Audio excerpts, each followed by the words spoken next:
It was the kind of chaos you couldn't manufacture, or at least, that's what we wanted to believe. For 4 glorious years, truTV's Lizard Lick Towing was the loudest, most unpredictable hour on cable television.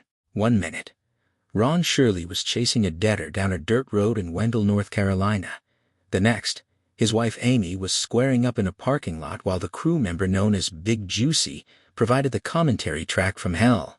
The show was a perfect storm of Southern grit, automotive adrenaline, and fistfights that looked way too real to be staged. It pulled in nearly 3 million viewers an episode, turning a small-town repossession company into a national phenomenon. But then, silence. The truck stopped rolling on screen in 2014, and the speculation started. Did the drama finally go too far? Did the cast implode? For years, fans have been left wondering what actually happened to the crew of Lizard Lick Towing, and where are they now? The answer is a wild ride involving brain tumors, a massive network identity crisis, and a devastating real-life tragedy that put everything into perspective. Buckle up, because the truth is heavier than a repossessed semi-truck. To understand the fall, you have to look at the very specific moment in TV history that birthed the show. Launched in 2011, Lizard Lick Towing arrived during truTV's infamous, not reality, actuality era. The network was desperate to distance itself from competitive reality shows, branding their content as unscripted glimpses into real, dangerous jobs. The premise was simple. Follow Ron and Amy Shirley of the Lizard Lick Towing and Recovery Company as they repossessed vehicles, but the execution was pure anarchy. Ron, a former college football player, was the intimidating face. Amy, a record-holding powerlifter and trained MMA fighter, was the enforcer. And then there was Bobby Brantley, the wild-card best friend who seemed to live for the moment a debtor said no. For 91 episodes across 4 seasons, the trio dodged bullets, flipped cars, and turned mundane repossessions into all-out brawls. Viewers couldn't get enough. It was a staple of Monday night TV, with forums lighting up after every episode. But behind the scenes, the foundation was cracking. Before we get into why it ended, we have to address the elephant in the room. Was any of it real? The debate rages on Reddit and fan forums to this day. Critics have long pointed out the impossible camera angles and the fact that the debtors seemed oddly comfortable with a camera crew in their face before a fight started. The show's own Italian Wikipedia entry labels the series as a docudrama and notes that while the Lizard Lick Towing Company is a real business, the episodes were romanzato, or novelized. Even truTV walked a fine line. When asked about their programming, the network stated their focus was on real-life situations, differentiating themselves from highly staged events.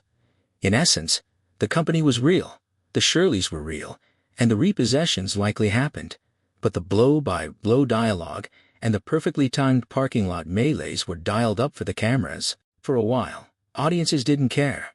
But as viewer savvy grew, the fake labels started to sting. So, why did Lizard Lick Towing actually disappear? Conspiracy theories range from a secret cast breakup to legal trouble, but the truth is much more mundane and business-driven. The show aired its final episode on August 18, 2014. According to viewership trackers and network analysts, the show was a victim of truTV's rebranding. In 2014 and 2015, truTV decided to pivot hard. They wanted to shed the redneck reality image to go after a younger, male-skewing demographic interested in comedy, and later, sports basketball. A new program manager came in, and the decision was made to clean house. Shows like Lizard Lick Towing and South Beach Tow were scrapped. As one fan lamented on a cancellation tracker at the time, truTV hired a new program manager with the idea of making it a new TruD, #total fail. The network simply moved on, leaving the Shirleys to go back to their real lives without a camera crew. Bobby Brantley, the best friends fight for life. While Ron and Amy returned to running the actual towing business, the fate of the supporting cast varied wildly. Bobby Brantley, the fan-favorite sidekick, had arguably the roughest road. After the show ended, Bobby stepped away from the limelight to focus on his family. But in 2019, fans noticed he had gone quiet. It was later revealed that Bobby was diagnosed with a pituitary adenoma, a brain tumor. The man who spent his TV career pretending to be indestructible faced a very real, very scary surgery. However, in a twist that feels like a Lizardlick script, Bobby beat it.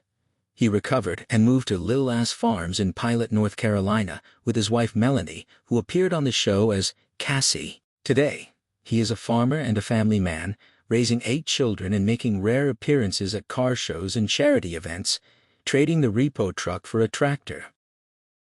The rest of the ensemble scattered across North Carolina, chasing their own versions of the American dream. Crazy Dave Eckler, the shop mechanic with a 1,000-yard stare, went in a direction no one saw coming. Music. He is reportedly working on a musical project called The Rocky Cross Project, writing and singing his own songs. He remains a community enthusiast in Rocky Cross, proving that you can take the mechanic out of the shop, but you can't take the rock out of the mechanic. Big Juicy Elaine McGilvary, the beloved front office personality, kept her life private post-fame. She remains a devoted mother to her 3 children and stays connected to the Lizardlick family for community appearances. Cousin Johnny, however, has taken the most extreme route. He has reportedly retired from public life entirely, keeping his social media dark and his location private. And Swirly Earl? According to the official Lizardlick Towing website, he's still listed as a tow truck driver. Some things never change. While the business survived and the crew found new paths, the Shirley family endured a tragedy in 2022 that eclipsed any fictional drama on the show. On February 17, 2022, Ron and Amy's son, 21-year-old Harley Alexander Alex Shirley, was murdered. The incident occurred at a Sheetz gas station in Garner, North Carolina. Prosecutors stated that Harley was sitting in the back seat of a parked vehicle when 2 teenagers, Nathan Christopher Jackson, 16 at the time, and Joshua Christopher Stewart, 17 at the time, fired 20 shots into the vehicle. Harley was killed instantly. A young woman sitting next to him, Sophie Catherine Gigi, was also struck by the gunfire and was permanently paralyzed from the waist down. She was not the intended target. The case revealed a shocking motive. Prosecutors identified the shooters as suspected members of the 9 Trey Bloods gang and stated that Harley was the intended target. In December 2024, Nathan Jackson was found guilty of first-degree murder and sentenced to life imprisonment with a possibility of parole, a rare maximum sentence for a juvenile. Then in July 2025, the second shoe dropped. Joshua Stewart, now 21, pleaded guilty to second-degree murder and attempted murder. He received consecutive sentences totaling nearly 40 years. Johnston County District Attorney Jason Waller stated, "Such senseless acts of violence cannot and will not be tolerated in our community. Our hearts continue to go out to Alex Shirley's family and to Sophie Hadji and her family." In the face of this unimaginable loss, Ron Shirley did what he has always done. He kept moving, though this time with the weight of faith. An ordained pastor, Ron turned to social media not to rage, but to preach forgiveness and endurance. He continues to helm Lizardlick Towing and Recovery, which has grown to a fleet of 20 trucks and a staff of 15, larger than it ever was during the TV days. Amy continues as vice president. She has also authored a cookbook, Gluten-Free in Lizardlick, proving that her versatility extends far beyond the repo yard. Together, they have embraced the digital age. While True TV abandoned them, TikTok embraced them. The official Lizardlick Towing account boasts over 1 million followers, where Ron, Amy, and the crew post modern repo content, proving that America's appetite for their brand of chaos never died, it just changed platforms. So, where's the cast of Lizardlick Towing now? They are survivors. Bobby Brantley is a brain tumor survivor and a farmer. Crazy Dave is a musician. The Shirley family are business owners who survived the cancellation of their show and the murder of their son. They are no longer just the loud people on True TV. They are a family that has weathered the storm of fame and the cruelty of real life. The show ended because the network changed, but the story of Lizardlick Towing never really stopped. It just got real.